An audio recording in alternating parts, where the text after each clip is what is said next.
Play.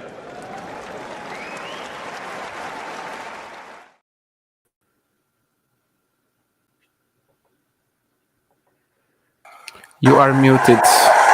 And I'm not, and I just turned on the stream with the sound, but now you are not muted again. I don't have my microphone plugged in, and that's going to take me about 15 seconds. Okay. So what are we doing here, Damien? Tell everyone why we're here. Nothing wrong with your sound, by the way, anyway. But yeah, I mean, we'll be watching Diego Forlan play tennis for the first time in our lives. I actually saw 3 balls today because someone recorded him warming up. They looked absolutely horrible, but anyway, I think he's better because if he's winning matches on the 45 plus circuit, then he must be than these 3 shots I saw. But anyway, yeah, of course, now we're kind of hoping that Olivieri wins in 2.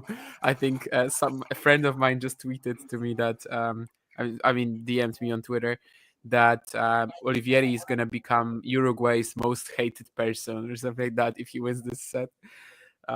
Diego Forlan definitely, he has to get used to this, right? Because in football, he was always like, 9 p.m. or playing at 9 p.m. Okay, 9 p.m. it starts, right? Or like back in the day, I guess it used to be like 8:45 in the Champions League or whatever. But in tennis, of course, it's different. But I mean, he knows this. He's played these 45 plus events, so obviously there things weren't quite so clear when matches will start either. But yeah, for now, let's see if Olivieri can clinch this one. Oh, that's another sick volley from Miller. Knowing it, though, and so, by the way, of course, we don't know. We could be starting the live watch along in 15, 20 minutes if this tiebreak brings the match to a conclusion, or it could be another hour or so. Who knows? Tennis is tennis. But knowing it, Damien, is one thing, which, of course, he's aware of it, but still maybe getting used to that idea. I think if he was a young guy who'd played both sports, I think it would be more difficult. But I don't think he's going to be feeling much pressure. I don't think. I don't know. No clue, It's a different really. It's type of pressure, I know. But such a different feeling. I mean, first match after all in something else. Like, I'm pretty sure if they were just to like come out and play on this very court, they would play football, him and Coria against Arias and Zeballos, he would feel zero pressure. But this is not something he's done ever. So I think you can still feel the pressure, definitely, regardless of your previous experiences. The stadium is full. I think I've just seen a Manchester United shirt, but I could be wrong. The stadium is full. Is it normally full? I mean, for Olivieri, Muller, it would be full anyway, you think? Not sure. I mean, Montevideo is definitely a popular event, just not sure about Wednesday night. It's 8:47 already there. Probably not this full. It's my guess, but I don't know. Last year, I'm trying to remember what Montevideo was last year. Olivieri won Montevideo once with a final that lasted like 3 hours and 31 minutes. And I guess the stands were full, but yeah, I mean, probably not this full on a Wednesday night, I would assume. I don't think I have a Diego Forlan era Manchester United shirt. I've got Manchester United shirts from the 90s and even one from the 70s. Not that I was born at the time that one came out. It was just a gift. Well, not 1974 when this particular shirt was out, I think, or maybe a bit before that. So basically, I've got either side of Forlan's era because Forlan would have been at United. I'm going to use my knowledge rather than Google. I think he signed in 2001, 2002 season. Probably, I'm going to say January 2002. And he stayed at United probably until about the summer of 2003. He was part of a title-winning team in 02-03. I think even one more year, but I don't know. I checked it like, I don't know, a couple of days ago because I was actually not looking for United. I was trying to see how long he was at Villarreal because that's the club that I mostly associate him with, not Atletico, because that was the peak of my soccer fandom when he was in Villarreal. But yeah, I think it was 2001, 2004 maybe. And yes, Brazy, I did reveal it, and this is why I said well, because technically John was alive during the 1970s, very briefly. So let me just present his sort of soccer CV in terms of clubs, at least. Yeah, 2004, Villarreal, of course, was United, you'll see from the stats, they're pretty accurate on the levels of success he had pre and post Manchester United. Manchester United, arguably, certainly in terms of his sort of peak-ish career, because I probably would say by the time he goes to Inter, he's sort of on the way down. But the But peak is Villarreal and Atletico. I think well, United exactly. He should have is not a been. memorable period. No.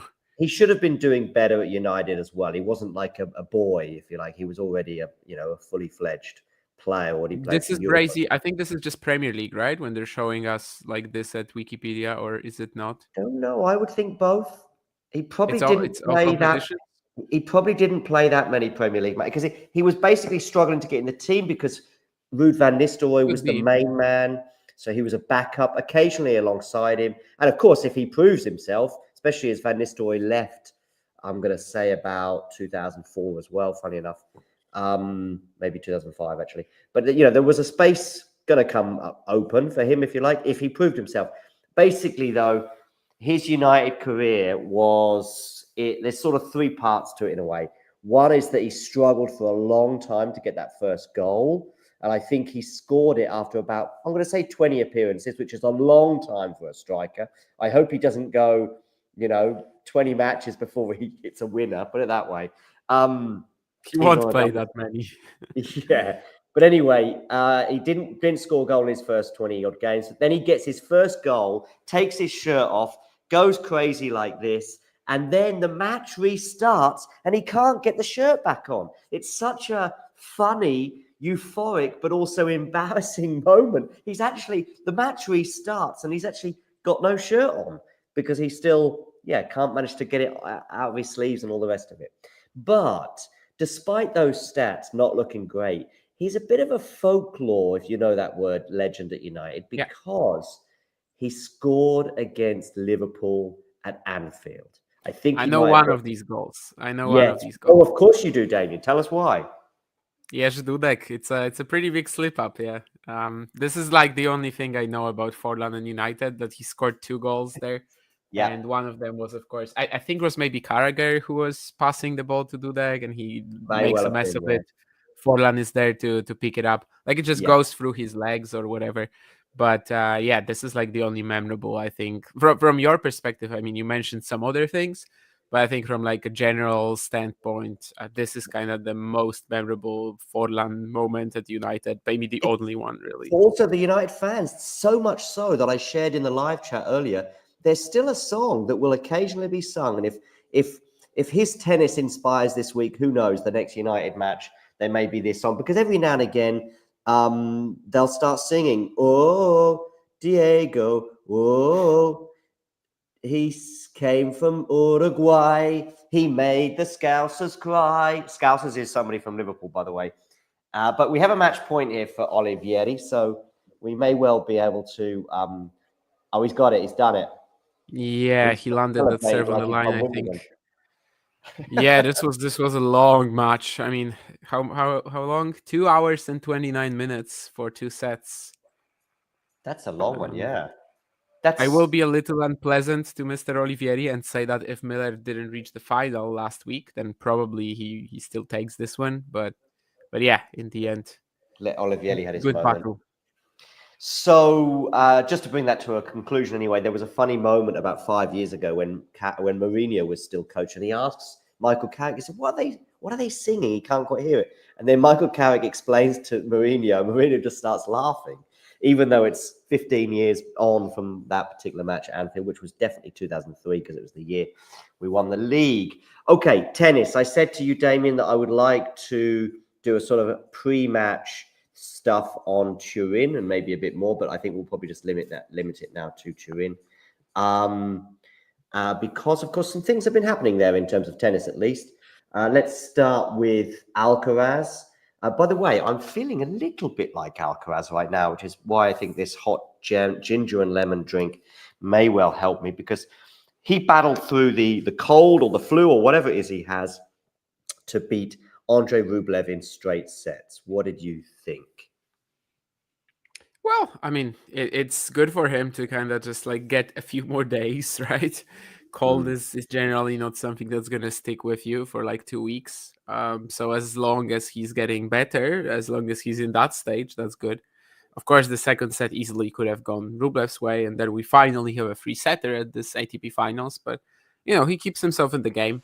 Still not an easy situation. I mean, obviously, the match between him and Zverev was something we were expecting to see on the second day of play, on like the second, slot of matches or whatever, the second fixture.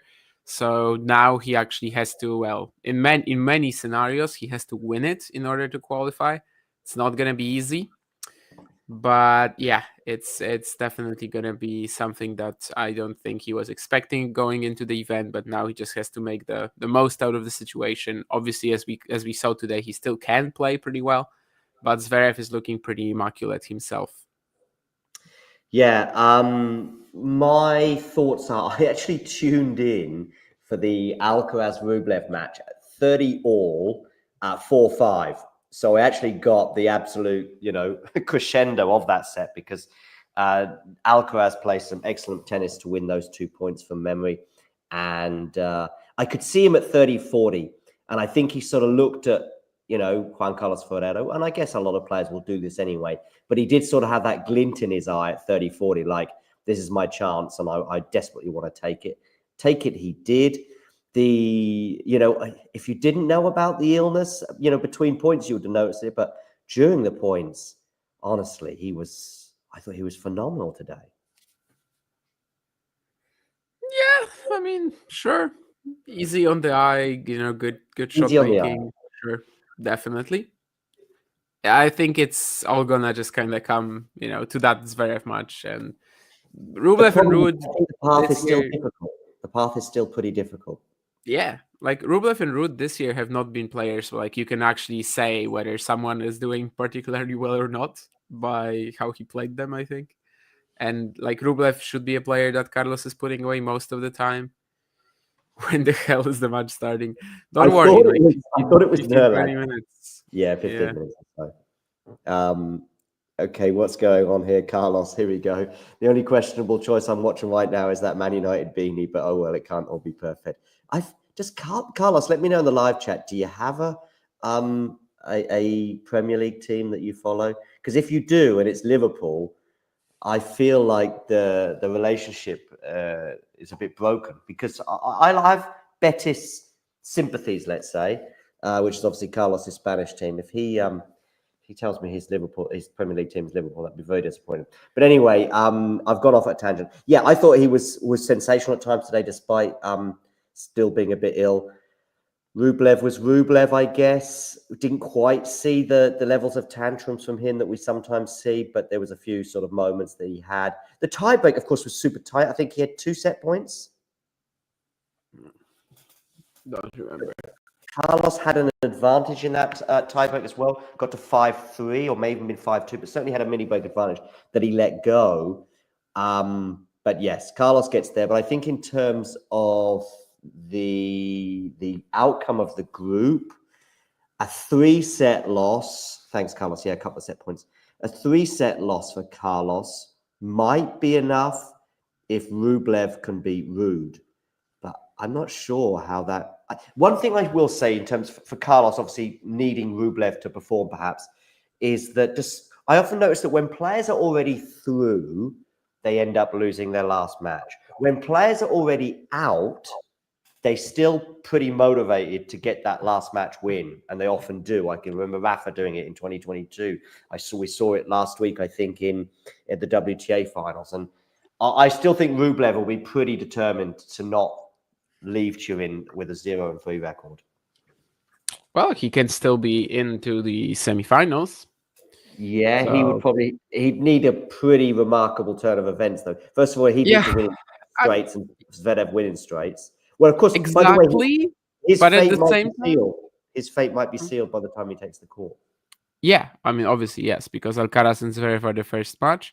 But let's imagine that Zverev wins in 2, and then Rublev suddenly has a real path to the semifinals. Just beat Ruud with, let's say, a big enough margin of games. So, Okay, so all to come on Friday, and just Yeah, to let 200 everyone. points is pretty huge as well. Yeah, I think money is not really a motivator for the guys that are playing at the ATP Carlos Finals. is imagining that he might be playing. I wonder what would be, Carlos, if I saw you playing against Zverev on Friday compared to say Forlan right now. I think Forlan, is fine.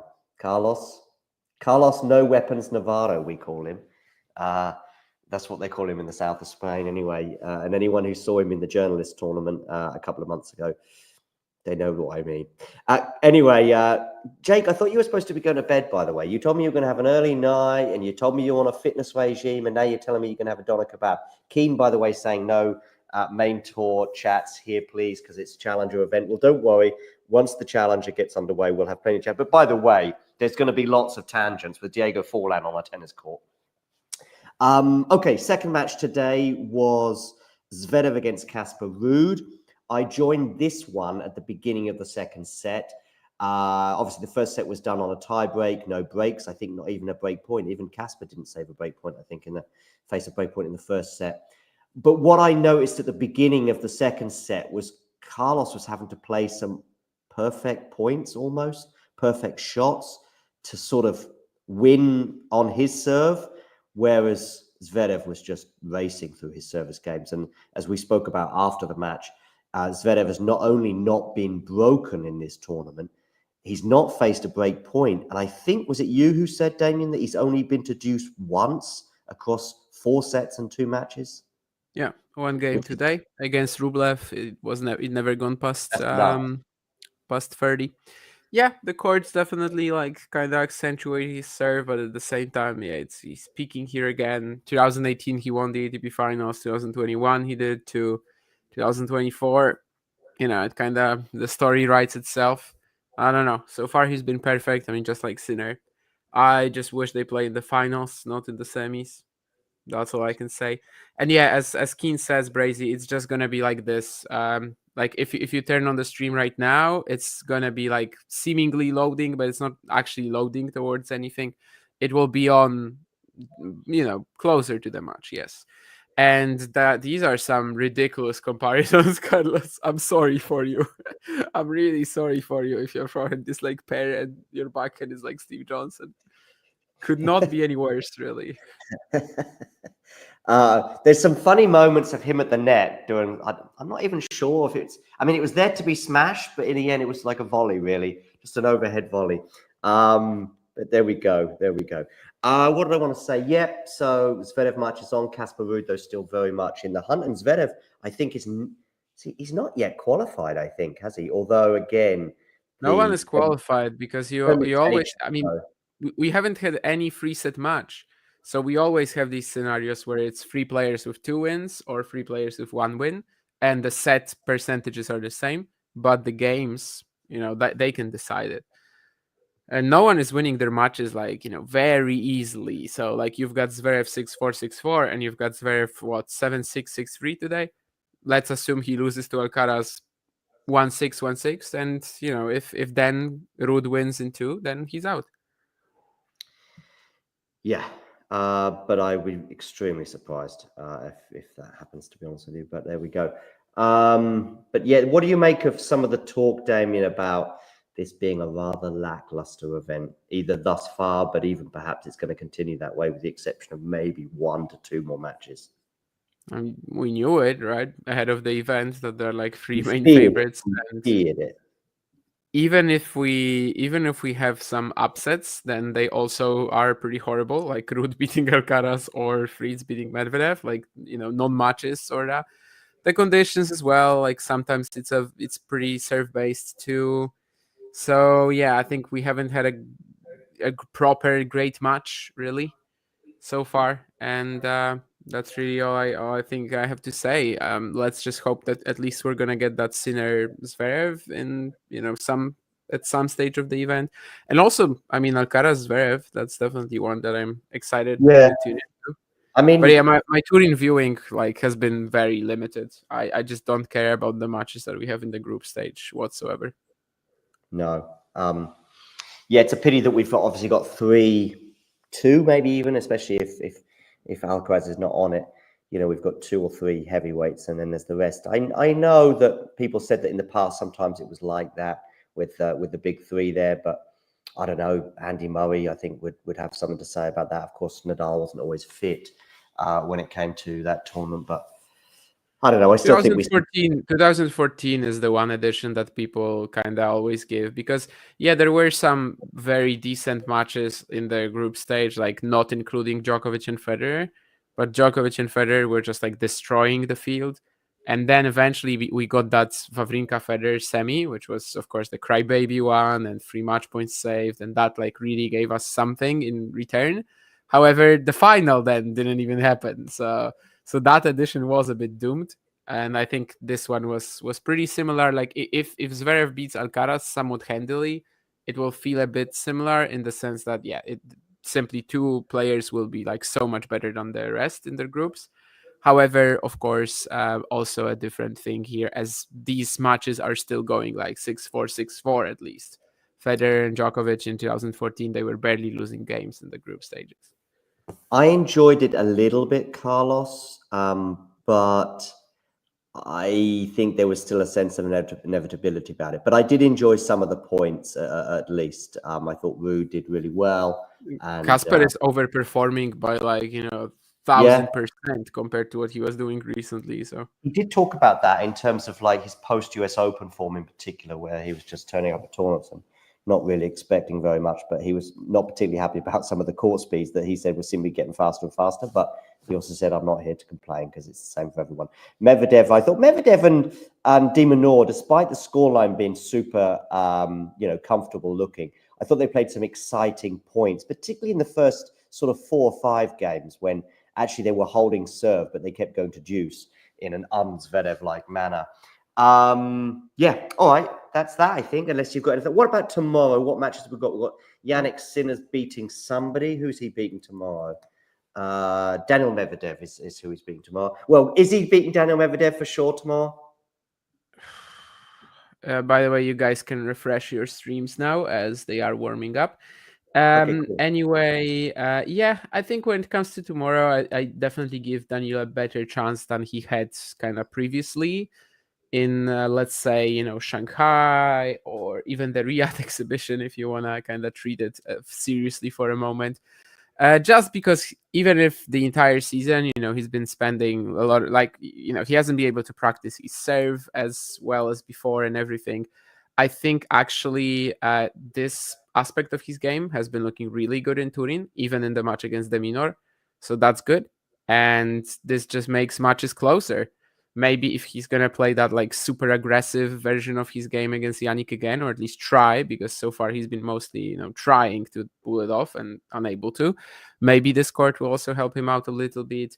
I don't know. I think the Daniil that we saw in the second match against Alex de Minaur is definitely capable of still pushing Yannick on a court like this.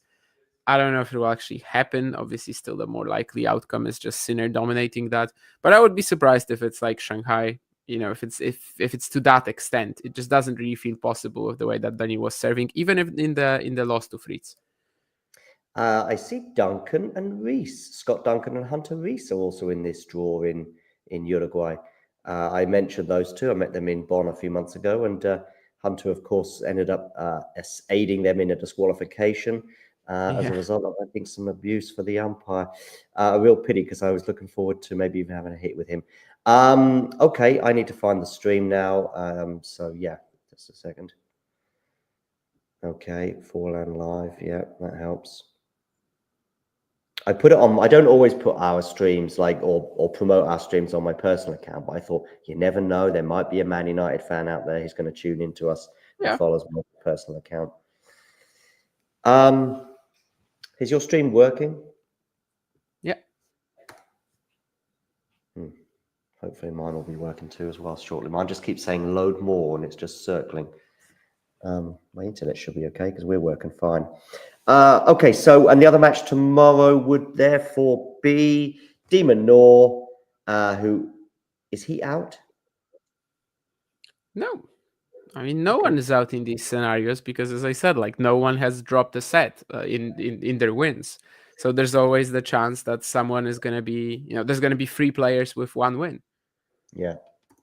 So anyway, That of course would take Alex beating Taylor in 2 sets, and then Yannick beating Danilo in 2 sets, and then somehow the game percentage being the best for Alex, which is very far-fetched. But I mean, pretty sure by the time when Rafa lost his first 2 matches in 2022, I thought he was out.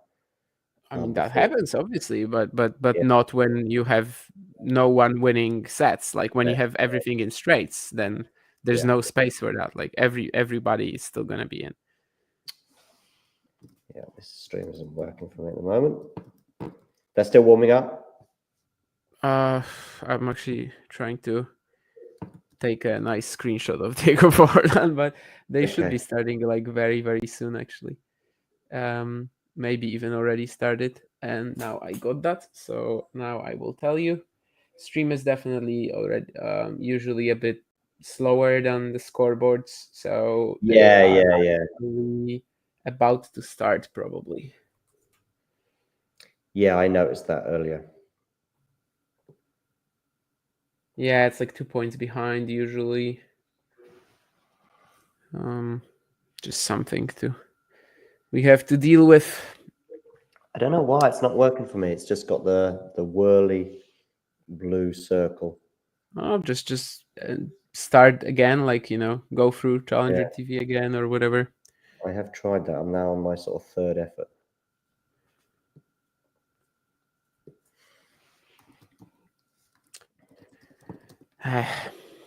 And I keep kind of getting a screenshot that's a little blurry, so I'm also on my 5th effort by now, I think.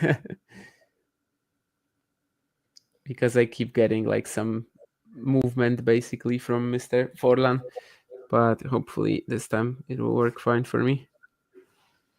Can you stand in one place, Diego? Well, of course, going into this match, I mean, we have to say Diego Forlan is not really expected to be a bit of a big threat here. Arias, Zeballos, I put a Oh, okay, I've got it now. They've started. Here we go. Cool. I got it at least on one laptop in here, it wasn't working on the other one. And there's Forlan, I think it is, trying to defend.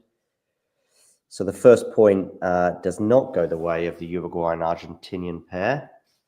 Not many points today will go their way. Well, I put in the live chat like a poll, which was how many games, which was, I think I did something like 0 to 4, 5 to 8, and then I put winning a set, and then I put winning the match as the poll for Coria and Forlan. But 4 to 8, is that a bit too optimistic, do you think? Definitely. I think 4 might be like the absolute max for them today. I mean, Diego Forlan is not gonna hold serve. Like that's just impossible.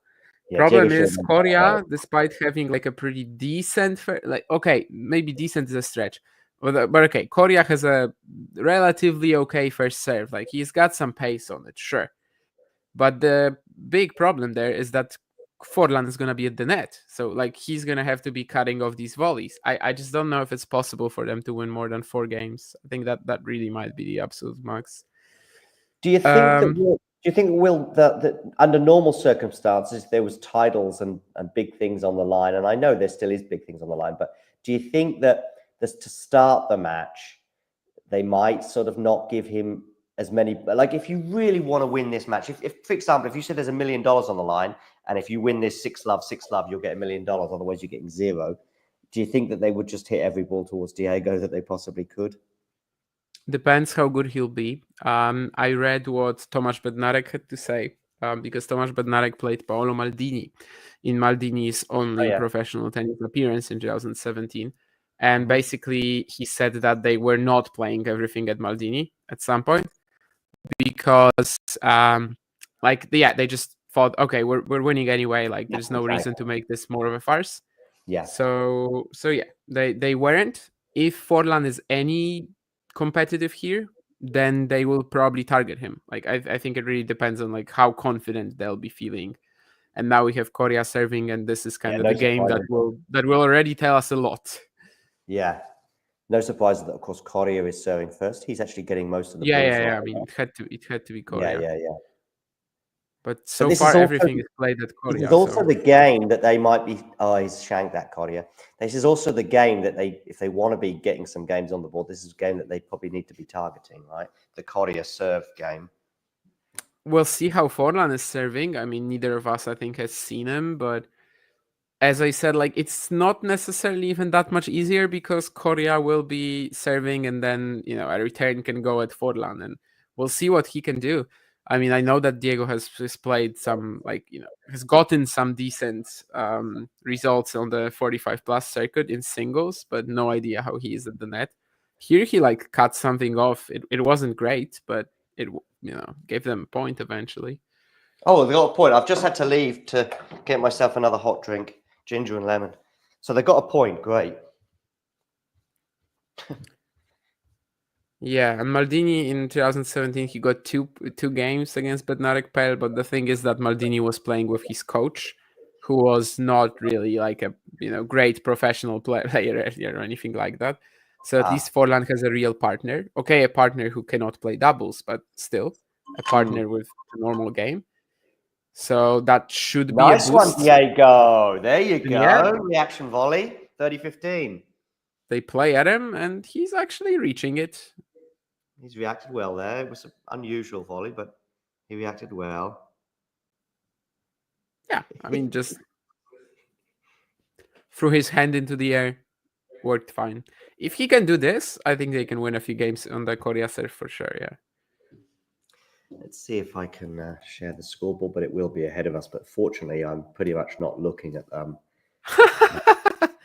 Okay, and that's that's one of the Bolivians. I actually can't see from this angle which one, but that's one of the Bolivians trying to lob Forlan, and it was just so short that he actually puts it away. Nice. Now I've got to find the stream again. Where are you? There we go. So maybe you're ahead of me because I'm 30-15 right now. I mean, that's not really too possible, We're watching the same stream. Yeah, I know, but listen. There's I need to refresh it. Yeah. Okay, 40-15. Yeah, but you That don't was have a to nice actually match. refresh the page, It's a nice smash. They might get their game. They might get one of their first games. They did get it already. There you go. Never mind. Anyway, yeah. So I mean, at least he was serviceable in this game. Keane was plaguing us, well, me basically, but in a way you. This is a week ago, by the way. Keane was saying, "Are you gonna do the Forlan stream? Come on, why not do the Forlan stream?" And then during a live chat like 3 or 4 days ago, he asked if you were gonna watch it, blah blah blah. And well, it has worked. It's worked out well in terms of timing for me. Well, that's a rough one for Diego. The return here, it's very indecisive.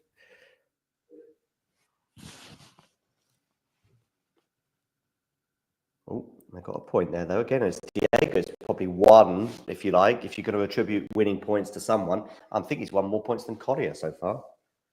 In that previous game, yeah. And now he's also going to pick up another one. Exactly, yeah. 30-15 now.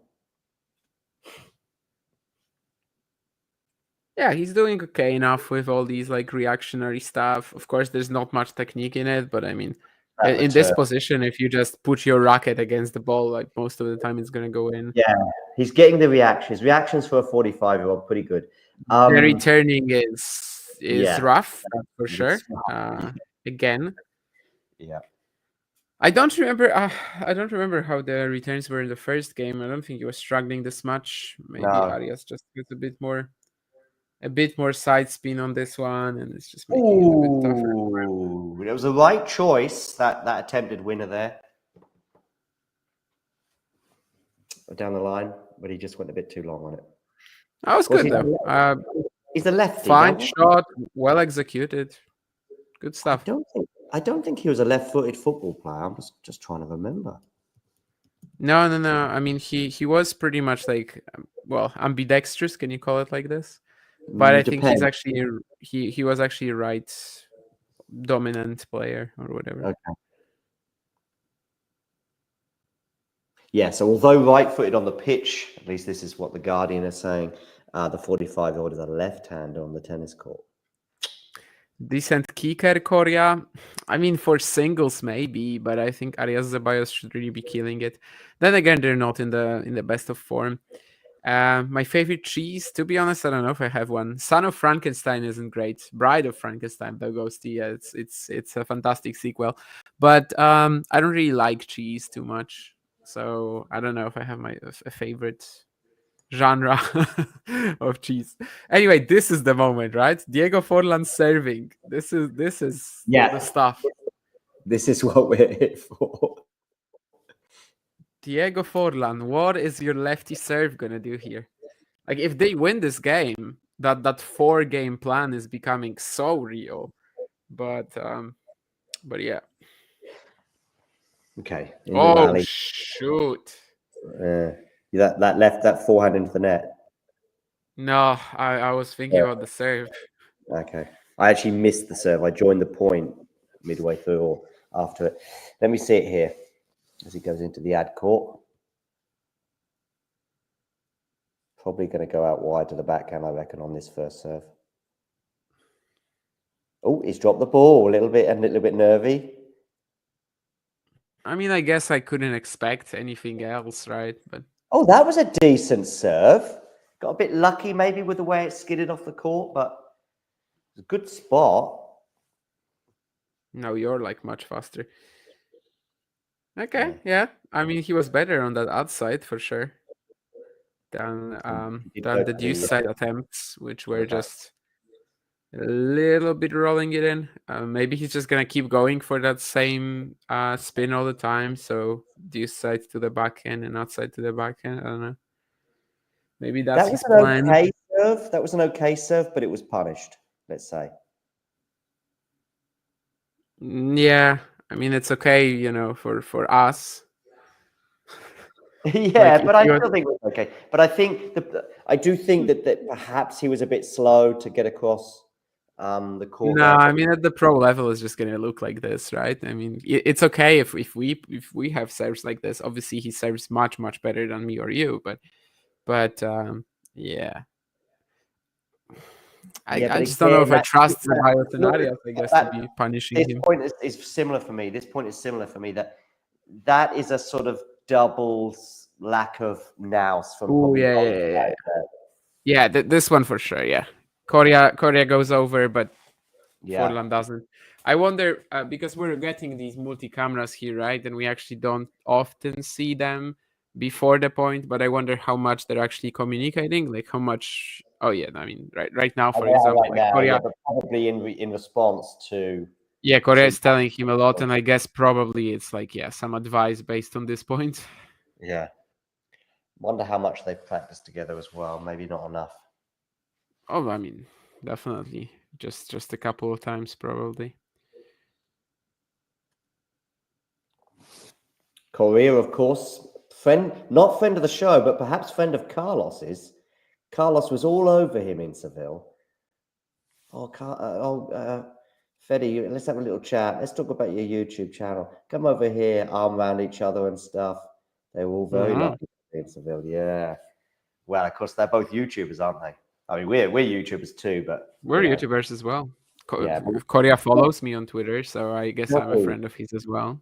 That was a chance that Forlan wasn't quite able to take, putting that forehand into the net, and we have got the break of serve. Yeah, I think 4 games is, I think 3 is maybe par, 4 is you've done okay. Yeah, I mean, 4 would be a good result, I think. I mean, I can't say they almost held, but they had a shot. Carlos, Definitely looking like on that outside, when serving it, when serving out wide there, like that's his best serve for sure, and that's maybe the one where they'll be punishing him the least.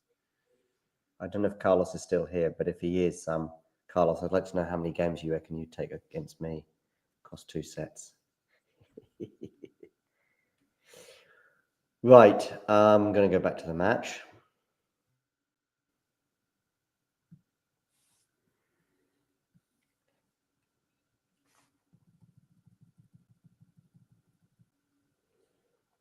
Okay, love 15. It's a cultured return. The Diego backhand. Now that's an unusual winner, but it worked. I think just because it was so bad in a way, because it was super short, but it became a winner as a result. So it doesn't matter how you win it. Even Arias Zeballos, I guess, make these errors. One of them went over, the other didn't follow. Obviously, they weren't expecting whatever the hell just came off Forlan's racket. That unpredictability. I mean, it wasn't. It was a bit like that at United as well. Yeah, this is pretty similar to that Dudek goal, kind I of. wonder whether Dudek is He was there. watching. Yeah, I wonder whether Dudek is watching this thing. The Dudek is watching this? Nah, probably not. I think no, was it Uruguay? Nah, it was Boris who retired against Uruguay. I think Dudek retired against Liechtenstein. Never mind then. The mighty Liechtenstein. Dudek maybe, I don't know. Would they have played against each other when he was in Real Madrid later? Probably not, as he only played a few games. I mean, but I don't think he'll be watching. They might have been on opposing sides, albeit you're right. Maybe Dudek wasn't on the pitch. Yeah, Dudek probably on the bench, but I mean that happened many times, right? That definitely that he was on the bench and Forlan played in either Atletico or Villarreal. But Forlan was like in Spain for that, I don't know, 8-9 years, maybe 10. He probably had 3 7, I think. Okay. I mean, Atletico is. I mean, so he then kind of goes down, if I may say, from Manchester United to Villarreal, but then up again from Villarreal to. He was so good at Villarreal that obviously, again, a bit of doubles miscommunication, but they get away with it because that's gone long. I think it might have done. The umpire's going to get out of the chair. Going to check the mark. Coria is confident it's long, but are they going to call it long? Yes. But they got away with that one because it was a very similar sort of lack of doubles nows from Coria and Forlan there. But it didn't cost them. Be a break, and that would already kind of like, be more than we expected, I guess.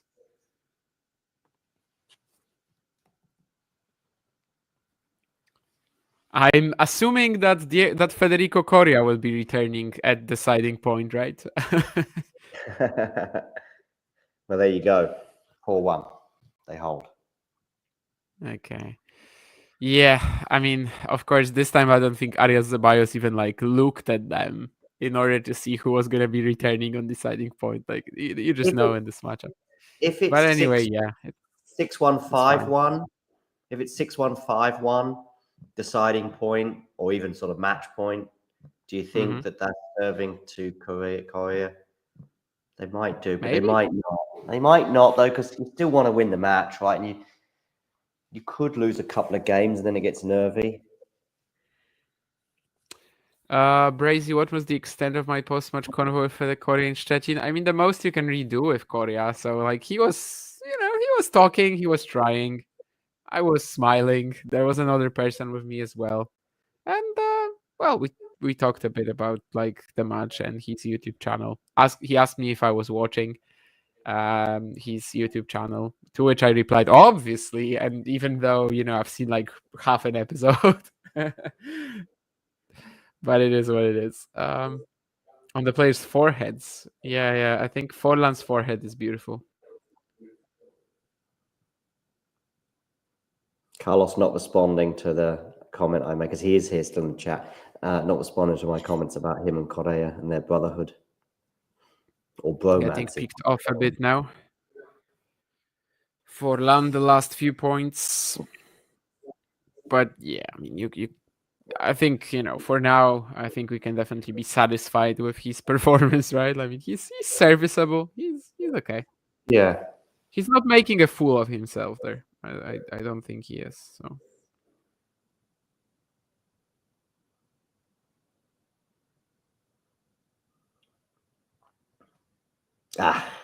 Not much you could do there, I don't think. 30 on the Coria serve. Yeah, he's not gonna win a point like this. Yeah, it's. He's got decent reactions for an amateur player, but not this. The game that they won, was it on the Coria serve? Yeah. Yeah. Ah, that's a brutal passing shot there. But Coria can take some of the blame, at least, in terms of the attackability of that serve. Yeah. That's kind of the problem, yeah. I mean, Maldini was playing with Stefano Landonio, so like a guy who was coaching him and was not really like a professional player either, or at least not for a while when they played. And well, Coria is playing with Forlan, of course, but yeah, it's still not really Oh, someone who Diego. is amazing at doubles. Diego smash. Here goes long. Fine, I mean, Yeah, it's okay. it's absurdly normal.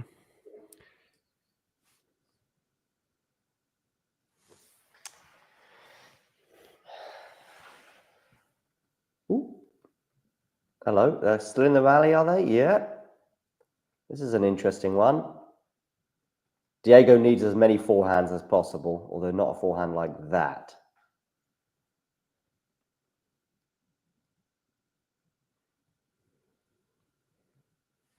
Yeah, I'd say That's one of the ones that I was watching in that warm-up video. This is kind of what I would have expected, I think.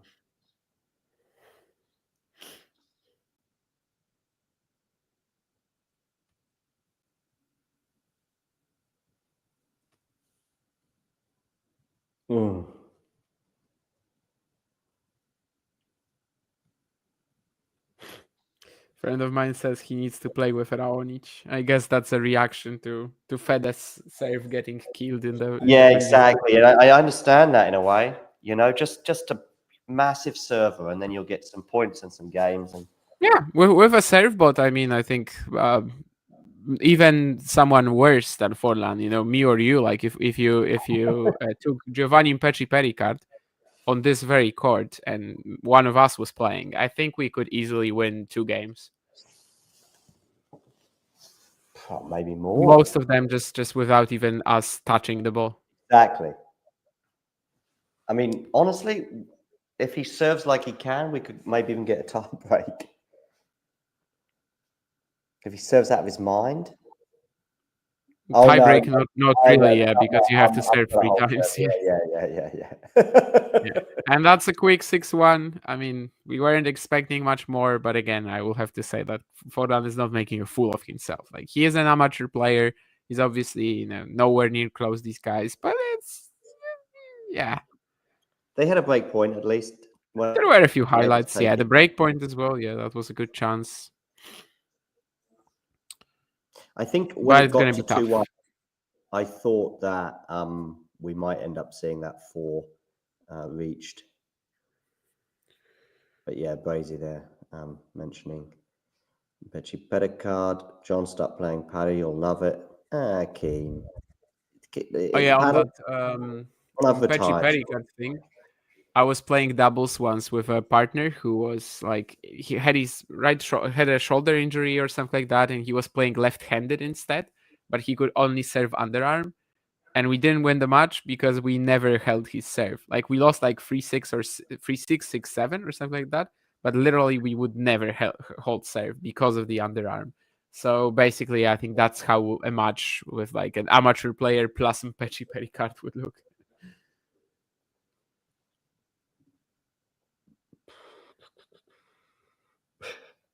Brazy here suggesting I might be able to take a set off Forlan.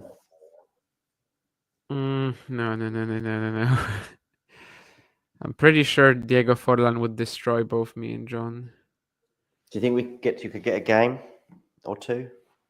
Very tough to estimate, but I think that's what we'll be looking at, like whether we can get a game or not. Yeah. Brother sister title winning thing in tennis. I mean, Ghosty, Dinara Safina, Marat Safin, both number 1s.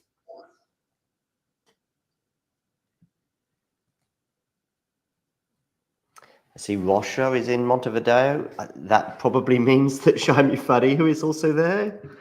I don't know. Oh, he's not. Where is Jaime Faria then?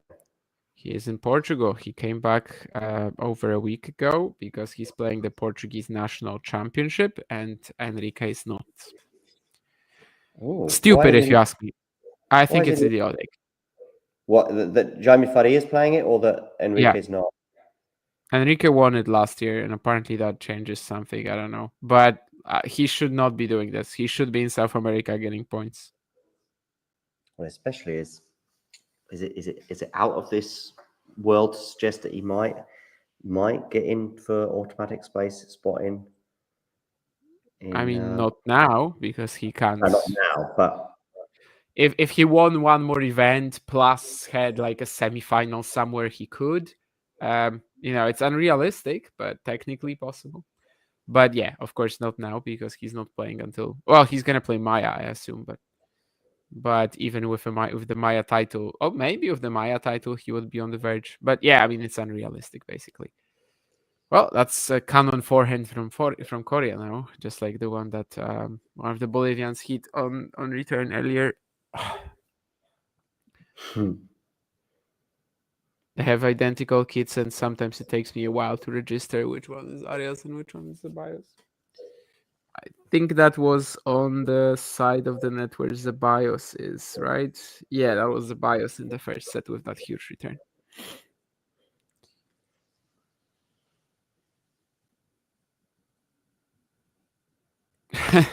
Yeah. Diego Forlan, best volleyer ever.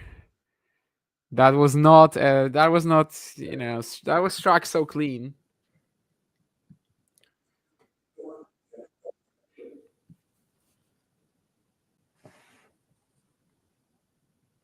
Oh, got 2 points in this game though.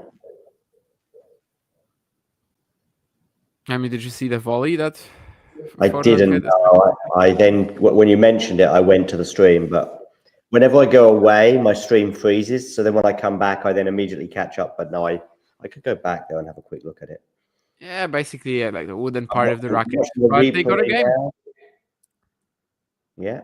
We are starting again with, not starting. Well, yeah, it was kind of starting with a Coria hold in the opening set. Jake suggested something like 10 minutes ago that this would be the shortest stream ever. First of all, no, because we started it long before the match. Second of all, I think we've had like a 40-minute match before. Świątek Kasatkina, I definitely did recently. I don't remember what the other example was. Over an hour, though, I reckon Świątek Kasatkina. No, it was like 52 minutes. We might well have had a stream as well when a guy retired in the first set. We had something that was like 40 minutes. I just can't remember the details. Yeah, I mean, Diego could be putting in some of these forehands, but that's fine. Oh, the volley is a winner that you're referring to, right? Where are you? I've gone back to have a look at that volley. Yeah. The one at 30-15. Yeah, it's a funny one, but it's a winner all the same. It's actually one that an absolute elite professional might not necessarily win because they wouldn't hit the ball like that. Yeah, they would actually hit it clean, middle of the strings. Yeah. Whereas Diego kind of framed it, but that's fine. A lot of like amazing stop volleys are pretty accidental. Yeah. Even the ones that we just like are in awe of. So. But they are ahead in this set, at least at the moment, albeit that Speaking of accidental volleys, Arias with something that just never really had any control over. But clearly, I mean, Zeballos was very, very afraid of the potential of the Forlan return double faulting earlier. Anyway, a couple of game points here for the Bolivians. The press are there in full. Obviously, the Uruguayan press are there for one reason. And it's not the Bolivians or Federico Coria.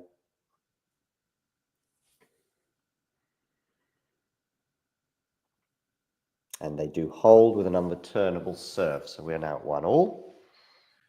I think the photographers are just there. They want to be on La Mojarra's YouTube channel, right? That's the only reason. That's probably also what Carlos wanted. Let's see what's going on in the live chat.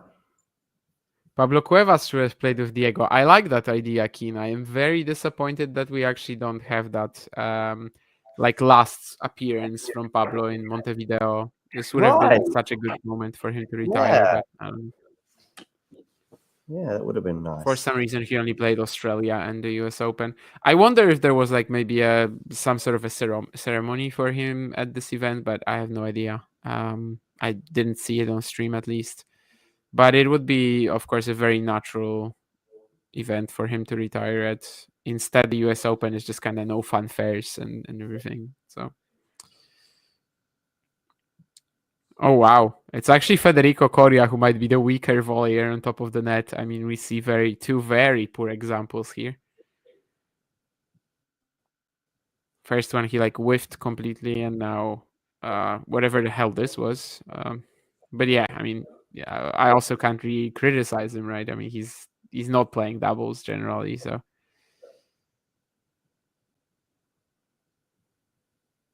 And yeah, the Diego Forlan, too hot to handle. I feel like he's always going T deuce side and then outside always out wide, but that's fine.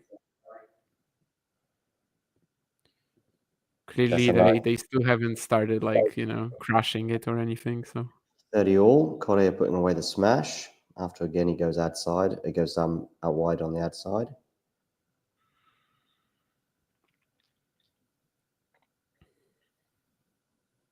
Can Diego Forlan hold serve for the first time? Now that would be something.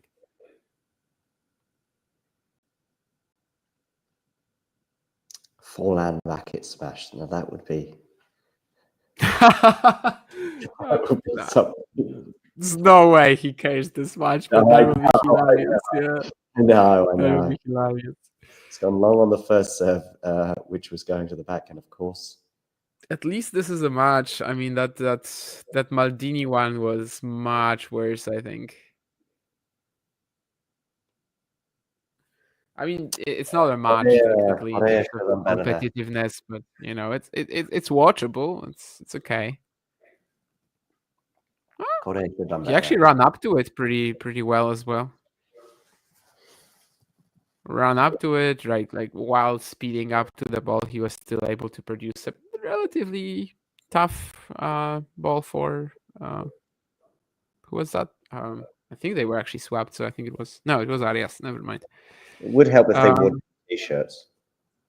It would help if they wore different t-shirts. Yeah, I mean they do look very different, but sometimes when midpoint, I have to decide. Of course, Arias is wearing a cap as well. It's easier because Zeballos has actually had like a much better singles career, so I've seen him play singles a few times. Arias not really, so it's easy. But yeah, if it's like from behind, then it's pretty tough sometimes. Sorry, what come again? Starting point. Diego might hold serve the first time in the match. We'll see. Yeah, we know that he will be going T here, or actually no, because maybe they will choose Arias, but they probably will choose Zeballos. No, I'm assuming. Yeah. Yeah, they're choosing Zeballos. He's probably the better returner, maybe the better player even, but that's a conversation. Anyway, let's see what Diego does. They target the backhand of Diego, and we did sort of have a little moment with the racket there. And they do break serve. But yes, the return to Diego's backhand was always likely to cause trouble for the Uruguayan and Manchester United legend. He's really just serving the same way every single time, so it's they expect it by now. I think what I also have to say about that Maldini one, like this is just a pure wildcard, right? But Paolo Maldini, with that coach of his in 2017, they actually won a pre-qualifying event. But from what I heard, again, from reading the interview of Tomasz Bednarek, who played them, that like in the semifinals of that pre-qualifying event, someone broke a leg. And then in the final, also something happened. So like it was a crazy, coincidence that Maldini even got to that wildcard, to that event. Probably it was, staged a bit. I mean, that was kind of the assumption of the guy.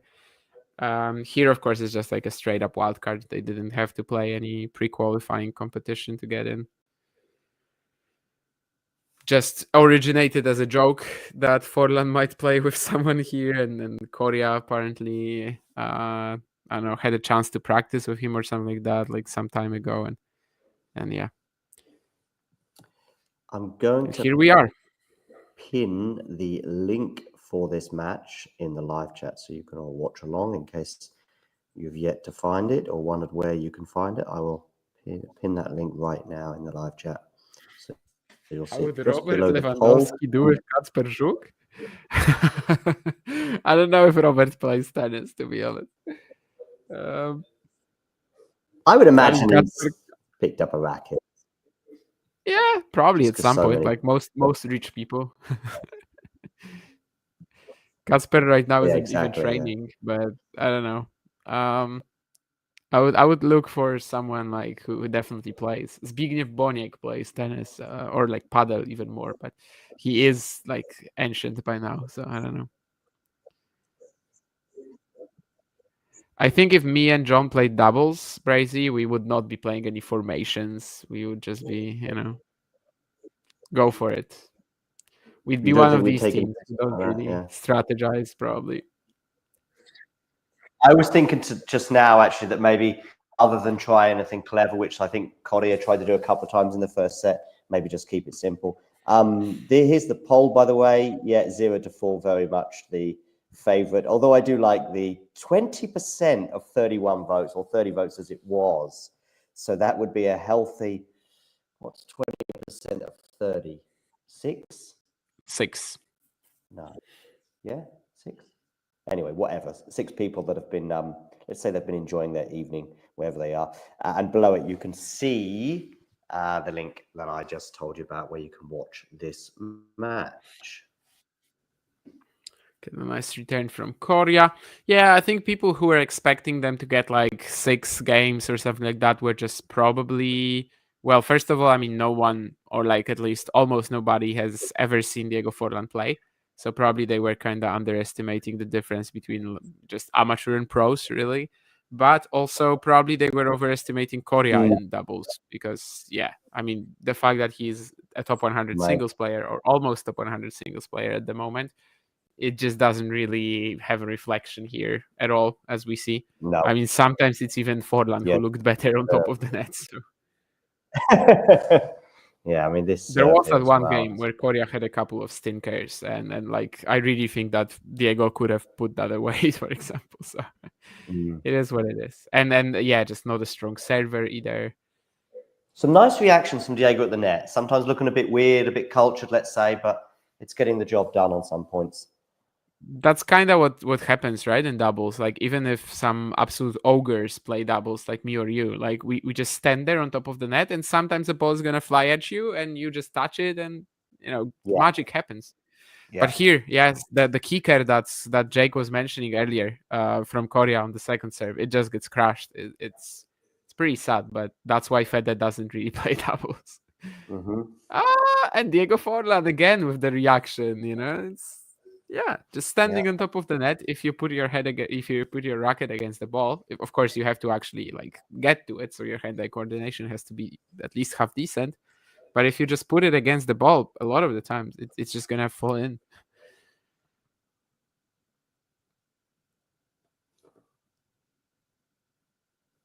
What point are you at? I'm Their at point. 30-15. Yeah, now I've seen 30-15 where Coria was slamming balls at Boris and eventually getting it.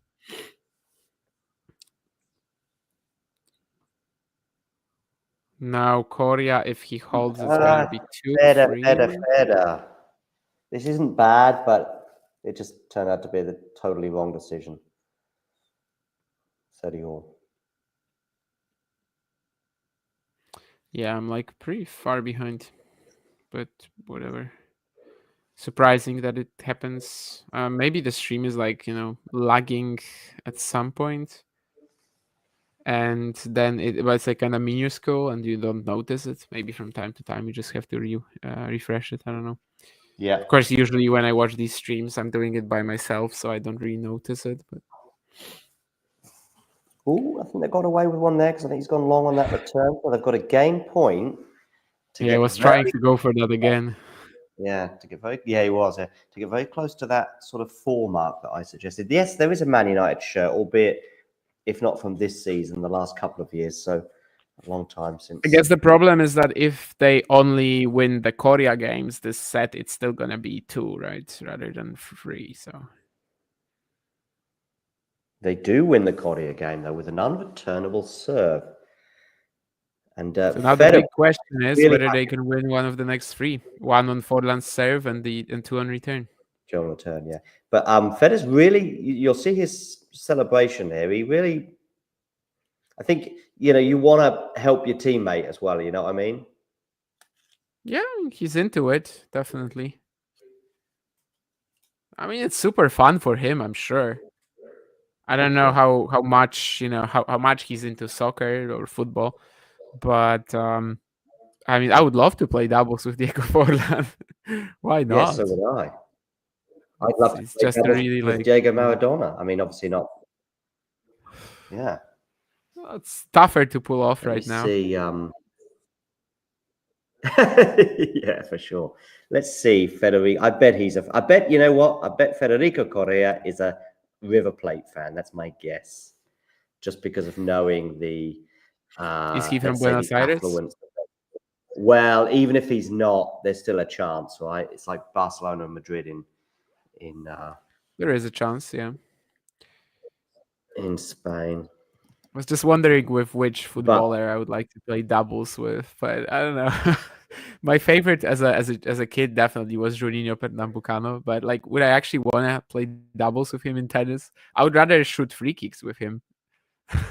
Sure, like that was his trademark. That I would rather do, but I don't know. Diego Forlan would be a good doubles partner. So I'm sure Fede is enjoying it as well.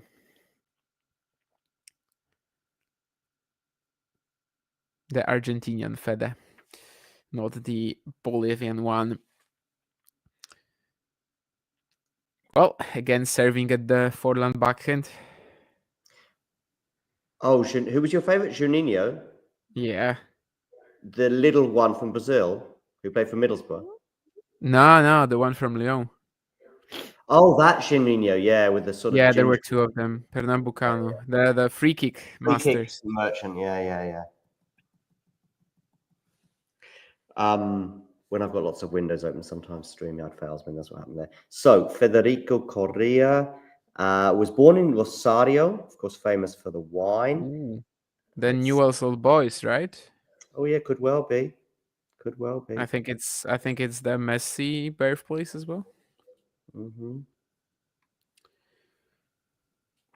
So I think he's probably a Newell's Old Boys fan. That's my guess. Probably, yeah. If it's a big town and obviously a big club. But let's see. I might have to look away from his career high doubles ranking of what are you going to say for Coria? Coria? He's got one. I mean, I know his singles. It's 49, I think. Right, yeah. And then in doubles, that would be. I mean, from when I started being aware of him, so like I don't know, 19, 20, he was not playing doubles anymore. So He's I'm gonna won the double say title at challenger level. 250. I don't know. Yeah, 238. Okay, I was much closer than I expected. You kind of helped me there with the challenger doubles. Where was that? No clue. Oh, so you just had it somewhere, but not It's in his without bio on Wikipedia. Okay. I think it's probably on the page somewhere, so I'm gonna check. But Oh, yeah. but yeah, I would have said a bit lower if you didn't tell me that he had a challenger title. I would have said like 300 something.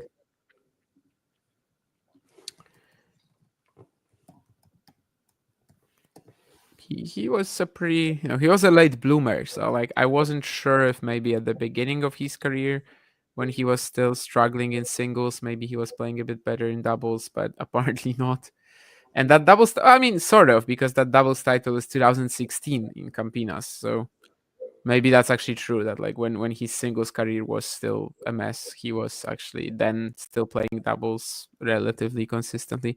But no, actually the career high is 2021. Still don't know his football team, unfortunately. But by the way, I bet he's getting some pretty good content this week for his YouTube channel. And Oh it is yeah, now 4-2, by the way. that's a big boost, I think, for the fun of this appearance as well. This Yeah. is some miscommunication there. Will Diego be able to put it away? Well, not Diego. It's a skyhook from Coria. What the hell is happening in this point? Yeah, I'm on the same point now. Oh, Diego. Yeah, just 2 steps further and he would be fine. But yeah, still a long rally. I guess the best one of the match. And of course, it's looking rough now for them to actually win a game. To get the 4, yeah.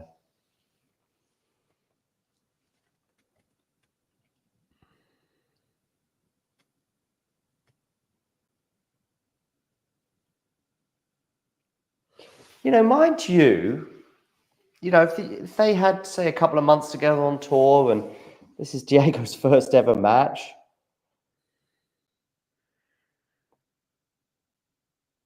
It's probably his last as well. Do you think? I mean, why would he? Why would he play from here? I think. Yeah, I think he's just fine on the 45 plus circuit. Where he can actually win matches and achieve stuff. But yeah. Diego Forlan announced his professional tennis retirement. Breaking news. A 0-1 record.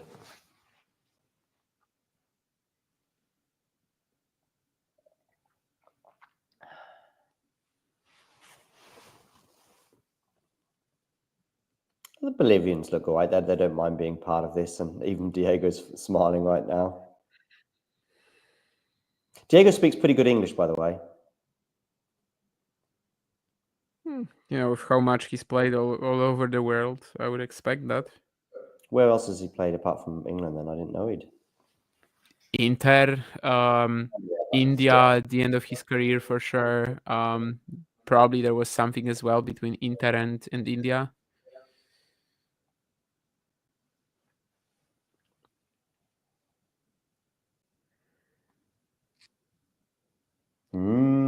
That was a chance, Federer on return there.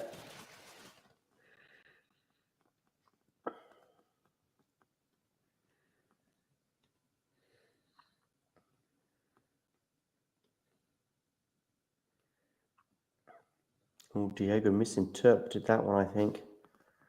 Or misread it. Gave a easy smash. So 30 love now, 2 points away from sealing the match.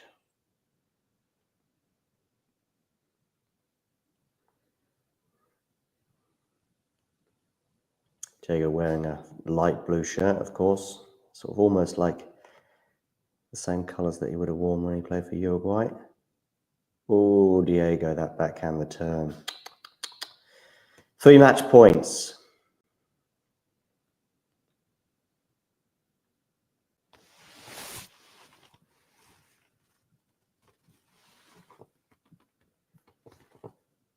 Diego on the turn, backhand return. Oh, that's a horrible sort of volley into the net. And that's 1 point. 40-15.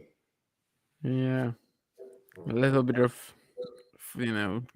to lose action here from Zeballos near the end, but still 3 match points left, of course.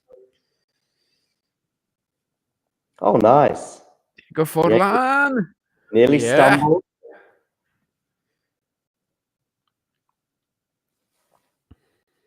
I mean, from 40 love down, if they got to that magic 4, I'd be delighted.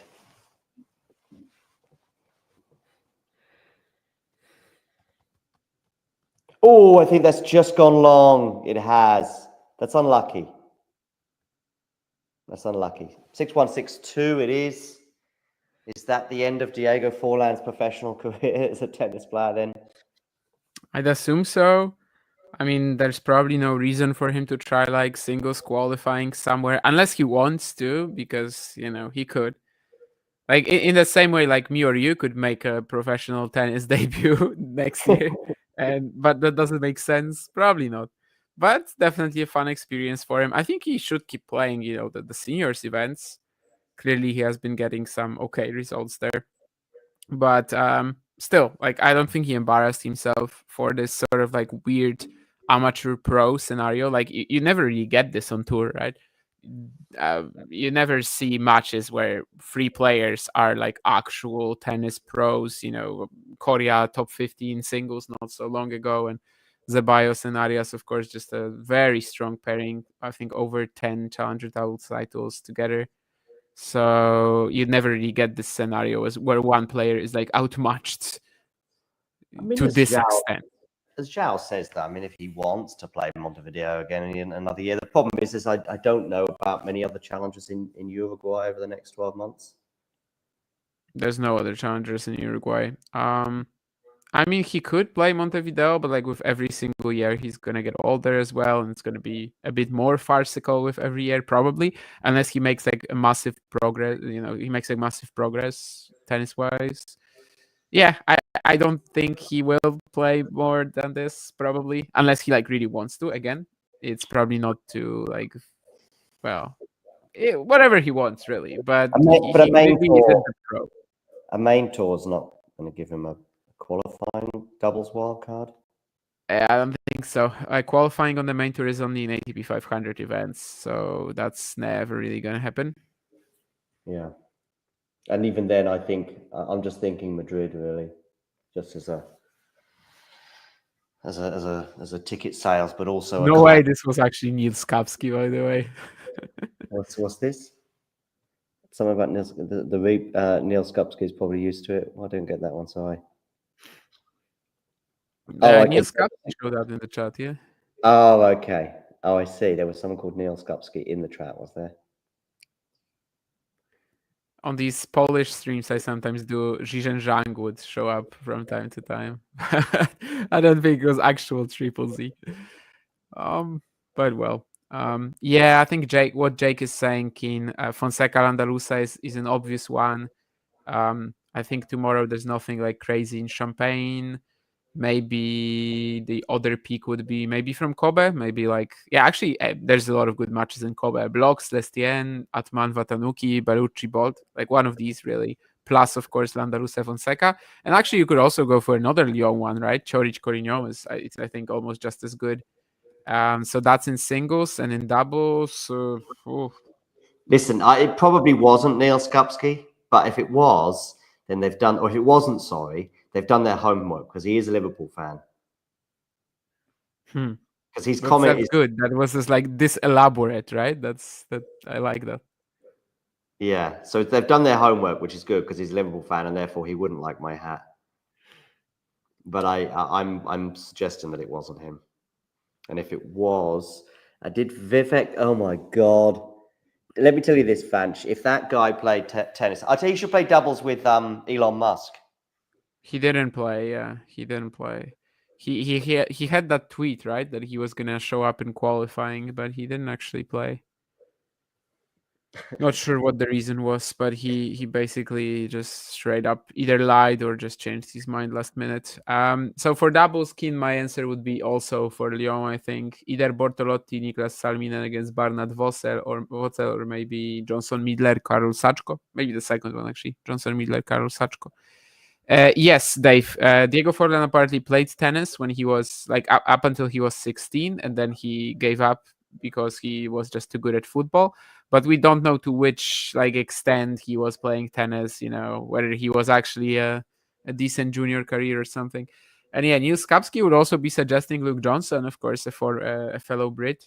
And I think that might be the best challenger doubles match tomorrow, at least from what I see already on the schedule, because I think maybe in Champagne, especially, and in Drummondville, not everything is set yet. American politicians never lie. Yeah, he probably wasn't lying, right? I don't know, he broke his leg while entering the court. Carlos, by the way, is also saying that he's a River fan, and Carlos would know because him and Federico are tight. Good buddies, yeah. Yeah. Brazy is convinced it's the real Neil Skupski. Jake is asking if it's the real Neil Skupski. Yeah, could be. I mean, if you're gonna fake being someone, then you're probably not going to choose Skupski, but then that's probably a good one to choose as a result. Why wouldn't you choose Skupski? You wouldn't choose him because you go for a big one. Why not be Martin? Yeah, but I mean, like in the world of tennis, if it's the real Nilskowski, now you he's kind gonna of be annoyed at that, as well as the Man United hat. I'm gonna have to go on a big apology towards him, and yeah, I'm not big. He says, yeah, there you go. Neil, if it's you, you're huge. But I'm still thinking that Neil, you're not Boris Becker. That's the one you got to choose, or Martina Navratilova, or Steffi Graf. I mean, you can go for a current player, I guess, but why not go for one of the legends like that in the singles? I'm sorry, Neil. I think top 20. Well, former number one doubles. Like you're still big. You're big, but you're big to me. You're big to me. But we still don't know if it's. And by the way, we're not going to get the truth out of Neil anyway, because if it's him, he's going to go, yeah, it's me. I'm the real Neil Skupski. And if he's not telling the truth and it really isn't Neil Skupski, he's going to go, yeah, it's me. We'll never know, unless he Well, no, how we'll know, Neil. If you are the real Neil Skupski, send me a DM on Instagram or on Twitter, and then we'll know. Daniel Herrera sigue jugando, baby. Football. I don't even know what that word is, but I'm not going to repeat it in case it's a bad word. Tennis prof is otra cosa. In other words, basically, that I understand, yeah. But the word that you don't know, I also don't, of course. No. But anyway, it's probably just some South American slang. Neil's officially a friend of the show. Yeah, friend of the show, Nilskowski, actually, yes. Or maybe the first enemy of the show, arguably, given the hat and the Liverpool. Given what you said about him not being big, probably. Yeah. Yes. Yeah. Anyway, Neil, send me a DM and then I'm with you all the way. Officially a friend of the show, yeah. Yeah.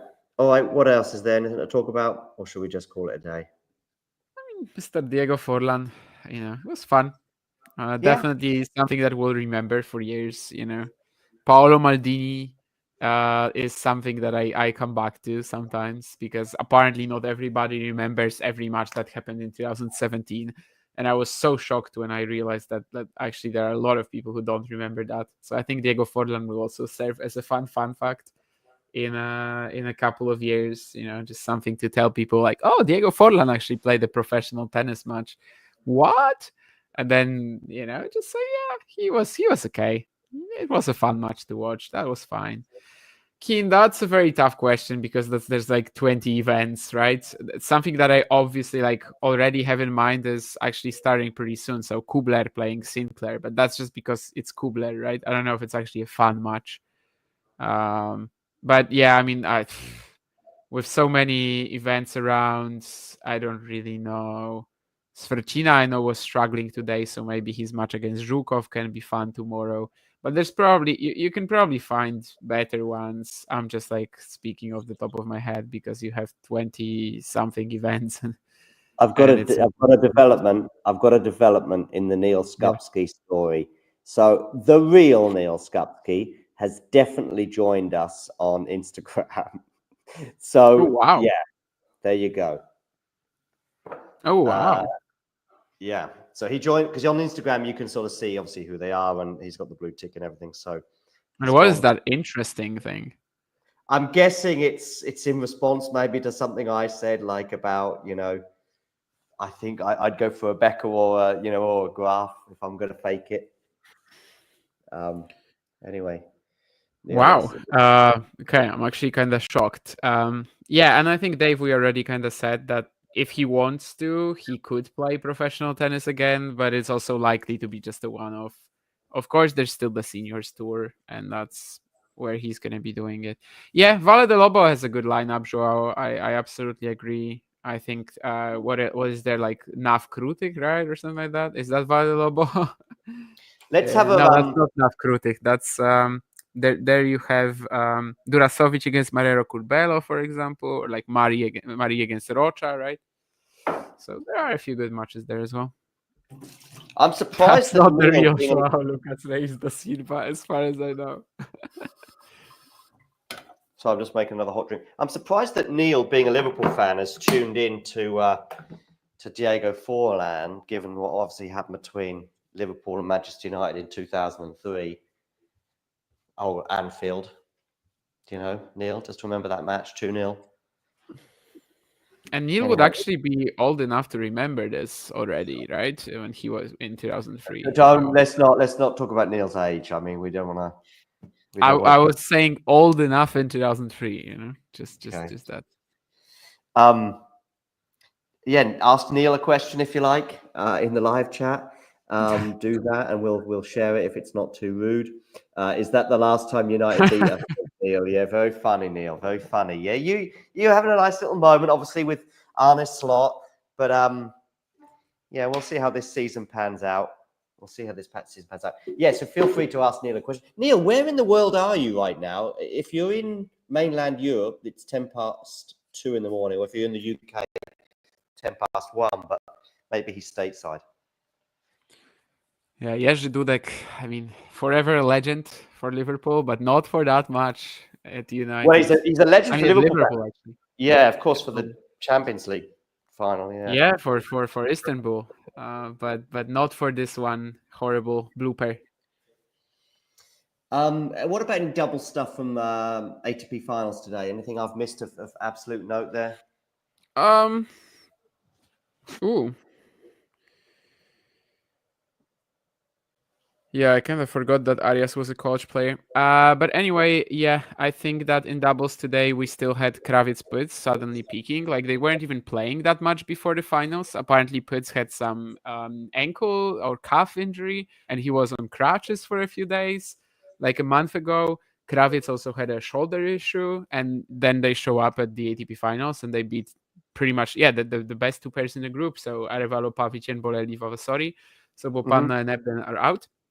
And there's going to be an amazing match on Friday, which is going to be like a direct showdown between Arevalo Pavic and Borelli Vavasori for who gets second place.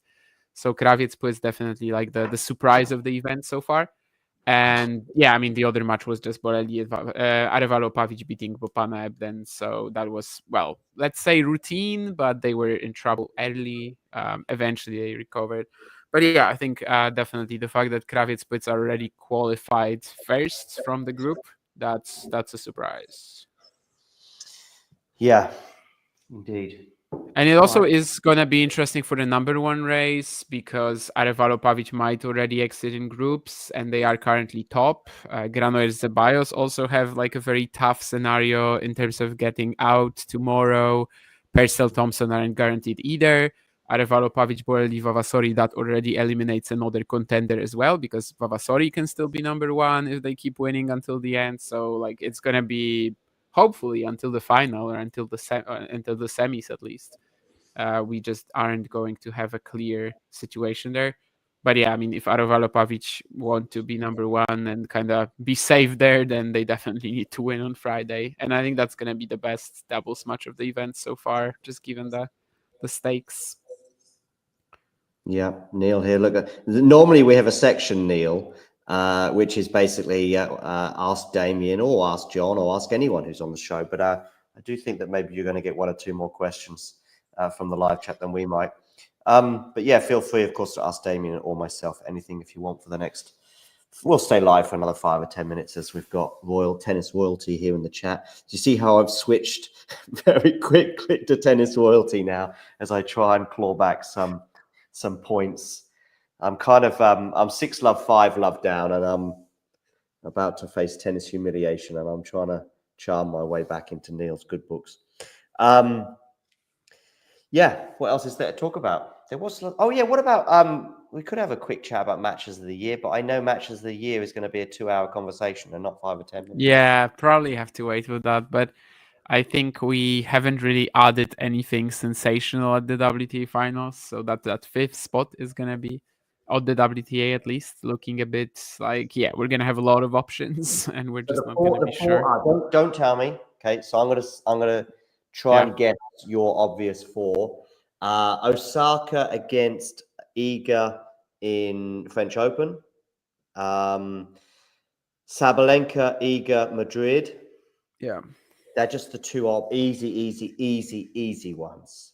I think the next two are not so easy, but because I think you have a fondness for the Wimbledon semi-final between Vekic and Actually, Paolini. that's not the one that I think I have a fondness for. I think there's a fourth one that I have a fondness for that maybe not necessarily everyone is going to go for.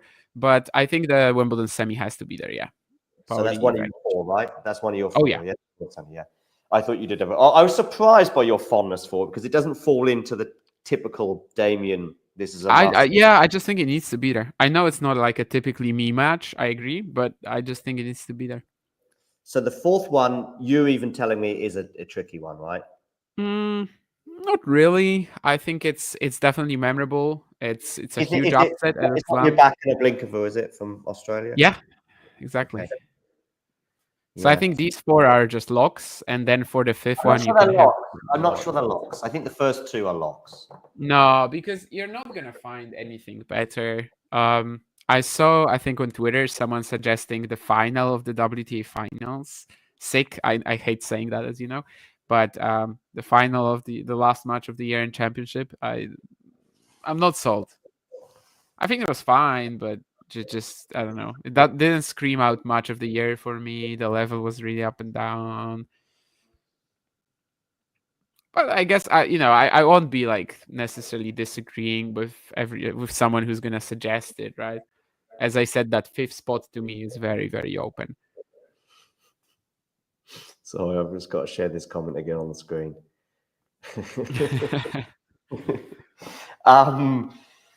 Yeah, Krejcikova Wertheim, yes, Ghosty, that's a good one.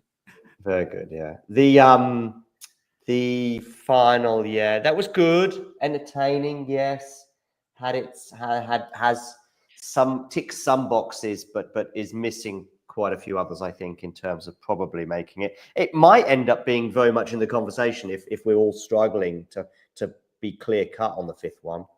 Yeah.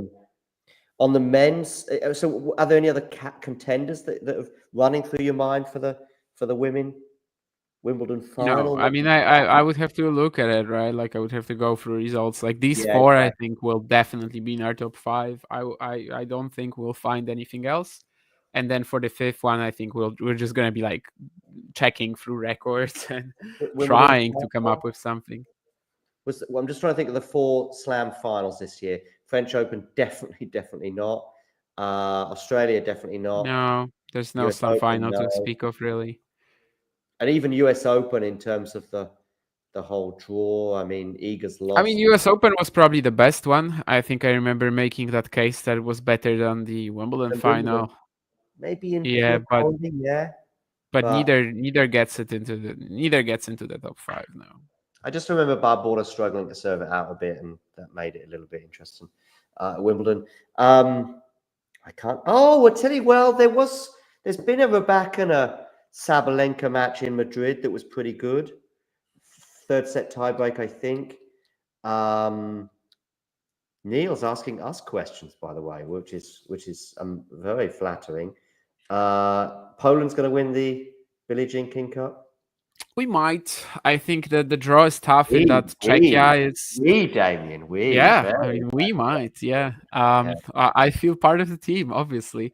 Yeah, I think the draw is tough and that Czechia is the potential quarterfinal opponent, and that's kind of the other favorite. There's also the US as usual. But with Świątek, like we suddenly become a massive contender. Obviously, the last 2 years we didn't have her on the team. Right now she's gonna be there, and that's almost a guaranteed point in most situations. Most of Pretty the other like fresh. WTA finals contestants aren't there. Hmm? Pretty fresh. Is Vim Fosek going to be there? Do you think? Yeah, I'm pretty sure. I mean, yeah, I don't know. I'm guessing. I don't know if I've actually seen it. Of course, now the calendar is also a little swapped. Like we're gonna play on Friday instead of Wednesday, right? So Because of there's the gonna heavy be night. less time to react and kind of just like prepare for that quarterfinal against Czechia. But I think these are like the main favorites. Actually, let's make a big call and say that the winner of Poland Czechia wins the whole PG King Cup. And Davis Cup, it's still Italy who's top, right? Yeah. Yeah. All right, yeah, because Fisset is Belgium's captain. Oh, I actually didn't know that. Thank you, Joao. So yeah, he probably won't show up then. I didn't know that he was still also in that role. But yeah, Davis Cup, it's still Italy which has to be considered the favorites. I mean, they have an easy quarter against Argentina, given it's indoor hard. Medvedev not playing for Germany, don't think, is he? Hmm? I think Zverev dropped out for Germany. I think he did.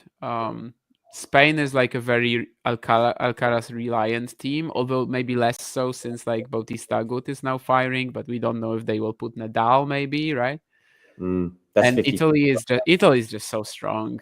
I mean, Italy's favourite, but I will say one thing on the Nadal thing is that I saw Roberto Bautista Agut has been training at the Nadal Academy this week, and I wonder if they've played some practice sets to basically help make that decision.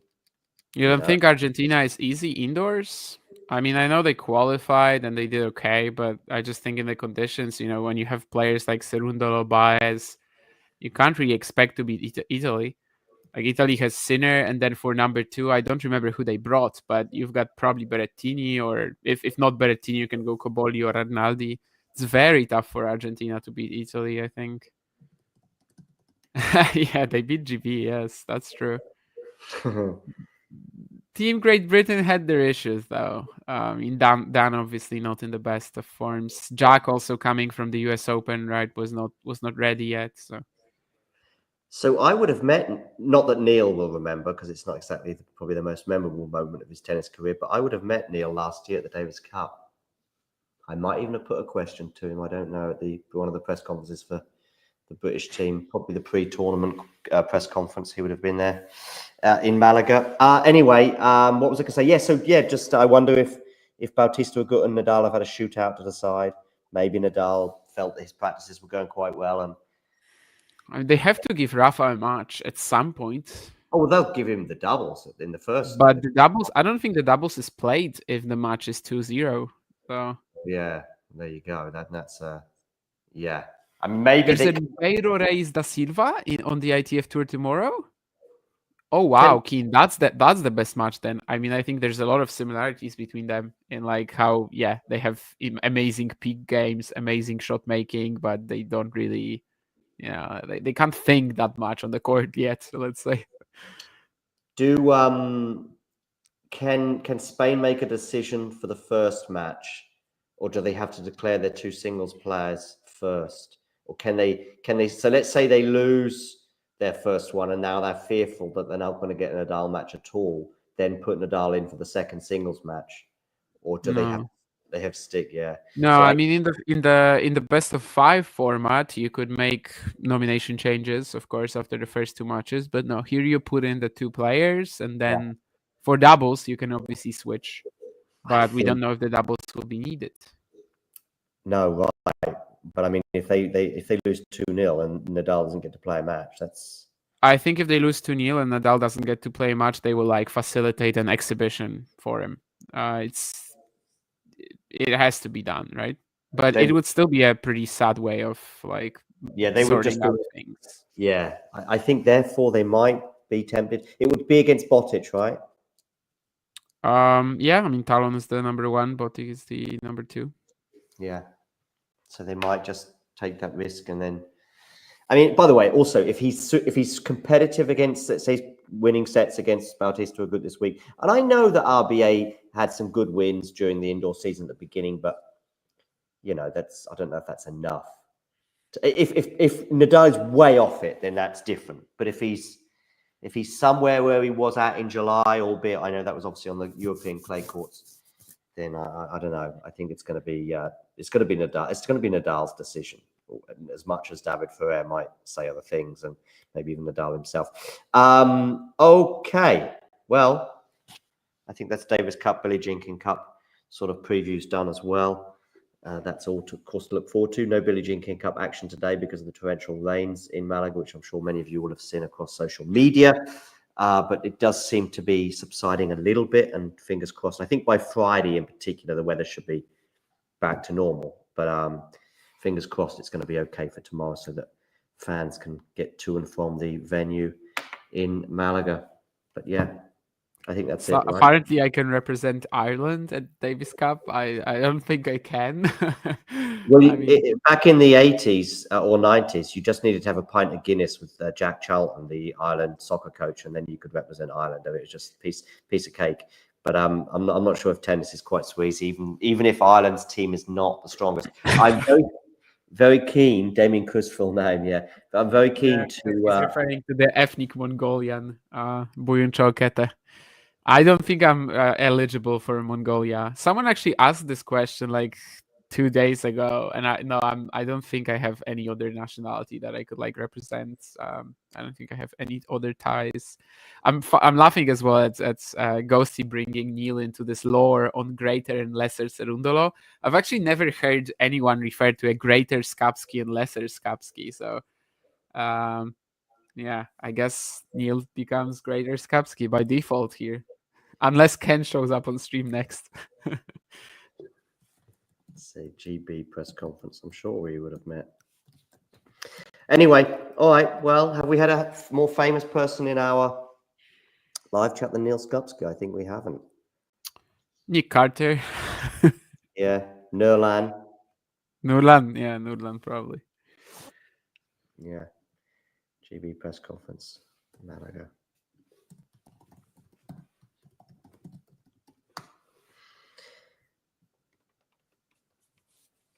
All right. It's me talking to the Netherlands, Australia. Yeah, GB as well. All right. Well, I think that's it. 2:25 in the morning. I kept us going for a bit longer, mainly to try and get Neil back on board. I'll find out in the next 24 hours whether I succeeded or not. But yeah, everyone in the live chat, thanks for tuning in to see Diego Forlan take to a professional tennis court, perhaps for the one and only time. And of course, listening to Damien and I talk tennis for the last 2 hours. But I think 2 hours on the clock, 2:26 in the morning. It's a good time for us to say goodnight. Good night, Neil Skupski. Good night, Brazy.